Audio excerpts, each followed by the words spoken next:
इस वीडियो में हम जानेंगे मिथुन राशि वालों के लिए मई 2024 का महीना कैसा रहने वाला है। हम जानेंगे पैसों के मामले में ये महीना कैसा रहेगा, प्यार के मामले में ये महीना कैसा रहेगा और साथ ही स्वास्थ्य के हिसाब से कैसा जाएगा। तो सबसे पहले अगर आपकी भी राशि मिथुन है तो वीडियो को लाइक कर दीजिए और कमेंट में अपना नाम लिख दीजिए। यह महीना आपके लिए मिश्रित परिणाम लेकर आने वाला है। विशेषकर आपको अपने करियर और अपने पारिवारिक जीवन में ध्यान देने की आवश्यकता पड़ेगी। आर्थिक चुनौतियां आती जाती रहेंगी, लेकिन आपको धन के सुचारू आवागमन को ध्यान देना होगा। लंबी यात्राओं के योग बनेंगे। ये यात्राएं आपके लिए लाभदायक होंगी और उनसे आपको लाभ होगा। व्यापार में उन्नति होगी। व्यापार में चल रही पुरानी समस्याएं भी दूर होंगी। समाज के रसूखदार लोगों से मेल मुलाकात होगी। प्रेम संबंधों के लिए अनुकूल समय रहेगा। आपका रिश्ता पुष्पित और पल्लवित होगा। वैवाहिक जीवन बिता रहे लोगों को भी अपने विवाहित जीवन में सुख की प्राप्ति होगी। स्वास्थ्य में उत्तरार्ध में कुछ कमियां रह सकती हैं। महीने का पूर्वार्ध कुछ ठीक ठाक रहने की संभावना है। अगर आप विदेश जाना चाहते हैं तो महीने का उत्तरार्ध अनुकूल रहेगा। विद्यार्थियों को शिक्षा में सुखद परिणामों की प्राप्ति होगी। इसके लिए उन्हें बहुत ज्यादा मेहनत भी नहीं करनी होगी, लेकिन सही तरीके से पढ़ाई करना लाभदायक रहेगा। करियर के दृष्टिकोण से यह महीना उतार चढ़ाव से भरा रहने की प्रबल संभावना है। महीने की शुरुआत में ही दशम भाव में राहु, मंगल और बुध की युति होगी। कार्य क्षेत्र में आपका अपने आसपास के माहौल को देखकर मन खराब होगा। आप अपने आसपास के लोगों से झगड़ा कर सकते हैं। यह वाद विवाद बढ़ सकता है और इसका असर आपकी नौकरी पर नकारात्मक रूप से पड़ने की प्रबल संभावना बन सकती है। इसलिए बहुत हद तक सावधानी बरतें। पारिवारिक कलह क्लेश का प्रभाव भी आपके काम पर पड़ने की प्रबल संभावना इस महीने की शुरुआत में बन रही है, इसलिए आपको सावधानी रखनी होगी। हालांकि राहत की बात यह होगी कि आपके वरिष्ठ अधिकारी आपके पक्ष में रहेंगे और आपके काम से संतुष्ट होंगे, इसलिए आपको बहुत लाभ मिल सकता है। आपको धन प्राप्ति या पुराना कोई इंसेंटिव भी प्राप्त हो सकता है, लेकिन अपनी ओर से कार्य क्षेत्र में किसी भी वाद विवाद को बढ़ने ना दें, नहीं तो मुसीबत आ सकती है। व्यापार कर रहे जातकों के लिए यह महीना बहुत अनुकूल रहने की संभावना है। आपके व्यापार में वृद्धि के प्रबल योग बनेंगे।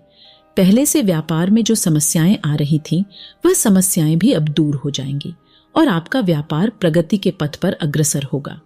आपको समाज के रसूखदार और इज्जतदार लोगों का सहयोग मिलेगा। उनके सहयोग से भी आपके व्यापार में अच्छी सफलता के योग बनेंगे। आप कुछ नए लोगों को अपने साथ मिलाने की कोशिश करेंगे। इससे भी आपके व्यापार के लिए अनुकूल समय आएगा। अब आइए जान लेते हैं आर्थिक मामले में मई का महीना कैसा रहने वाला है। लेकिन उससे पहले वीडियो को लाइक जरूर कीजिएगा, क्योंकि हमें पता है आपने नहीं किया है। यदि आपकी आर्थिक स्थिति को देखा जाए तो महीने की शुरुआत अनुकूल रहेगी। एकादश भाव में बृहस्पति, शुक्र और उच्च राशि का सूर्य के कारण आर्थिक स्थिति प्रबल रूप से अनुकूल रहने की संभावना है। आपके पास एक से अधिक माध्यमों से धन आने के योग बनेंगे। व्यापार करते हैं तो व्यापार से भी धन वृद्धि होगी और नौकरी करते हैं तो नौकरी में भी किसी न किसी प्रकार का धन आपको प्राप्त हो सकता है। आपकी आर्थिक स्थिति बढ़िया होगी। आपने पूर्व में कहीं शेयर बाजार में निवेश किया था तो उससे भी आपको धन लाभ होने के प्रबल योग बनेंगे, जिससे यह महीना आपको आर्थिक तौर पर अनुकूलता दिखाएगा। महीने की शुरुआत में खर्च भी नियंत्रण में रहेंगे तो आपको किसी तरह की कोई समस्या महसूस नहीं होगी। हालांकि महीने के उत्तरार्ध में 14 मई को सूर्य और 19 मई को शुक्र महाराज आपके द्वादश भाव में चले जाएंगे, जिससे आर्थिक खर्च बढ़ने शुरू हो जाएंगे। कुछ ऐसे खर्च होंगे जो अति आवश्यक होंगे, इसलिए आप उनसे मुंह नहीं मोड़ पाएंगे और इसलिए खर्चों की अधिकता के कारण आर्थिक स्थिति थोड़ी सी डगमगा सकती है। फिर भी आपकी आमदनी में कमी नहीं होगी, क्योंकि शनि महाराज भी नवम भाव में बैठकर एकादश भाव को देखेंगे और बृहस्पति महाराज एकादश भाव में विराजमान रहेंगे। इसलिए आप अपनी प्रतिभा और मेहनत के दम पर अच्छा आर्थिक लाभ कमा पाएंगे और आर्थिक स्थिति को सुदृढ़ बना पाएंगे। यह महीना स्वास्थ्य के दृष्टिकोण से ठीक ठाक रहने की संभावना है। हालांकि चतुर्थ और दशम भाव पर राहु, मंगल और बुध जैसे तथा केतु जैसे ग्रहों का प्रभाव छाती में संक्रमण या जलन जैसी समस्या दे सकता है। आपको मौसम में संक्रमण से भी बचने का प्रयास करना चाहिए। इस दौरान मौसम बदलने से आप बीमार हो सकते हैं। किसी प्रकार की बड़ी समस्या से जूझ रहे हैं तो इस दौरान शल्य चिकित्सा के द्वारा उसका निदान संभव है।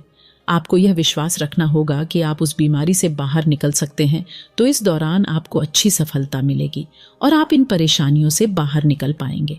प्रेम व वैवाहिक, यदि आप किसी प्रेम संबंध में हैं तो यह महीने आपके लिए पूरी तरह से रोमानियत से भरा रहेगा। एक प्रेमी प्रेमिका के दिल में जो ख्वाब होते हैं उन्हें पूरा करने का समय रहेगा। शुक्र जैसा प्यार करने वाला ग्रह पंचम भाव का स्वामी होकर एकादश भाव में होगा और आपकी इच्छाओं को बल मिलेगा।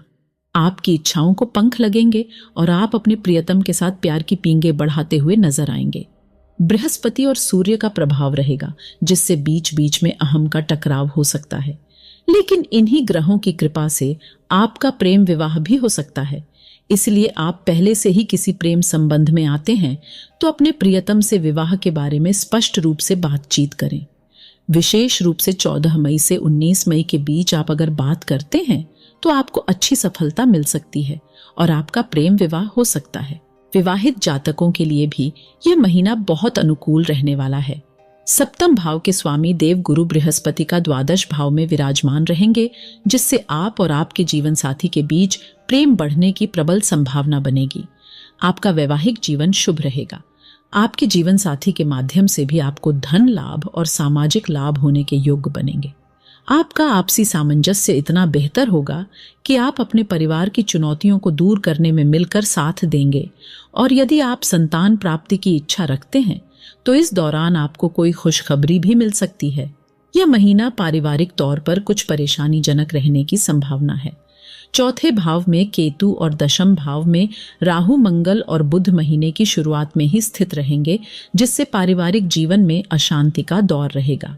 आपस में सामंजस्य की कमी दिखाई देगी और परिवार के लोग आपसी सामंजस्य को महत्व न देते हुए अपने निजी विचारों पर कायम रहेंगे, जिससे परिवार की शांति भंग हो सकती है।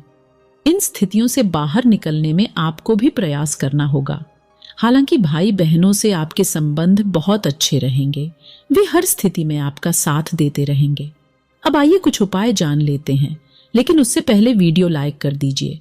आपको बुधवार के दिन शाम के समय में किसी मंदिर में काले तिल का दान करना चाहिए। आपको बुधवार के दिन नागकेसर का पौधा किसी पार्क में लगवाना चाहिए। आपको श्री गणेश चालीसा का पाठ करना चाहिए। आज के लिए इतना ही। वीडियो शेयर करके लोगों की मदद जरूर कीजिएगा। धन्यवाद।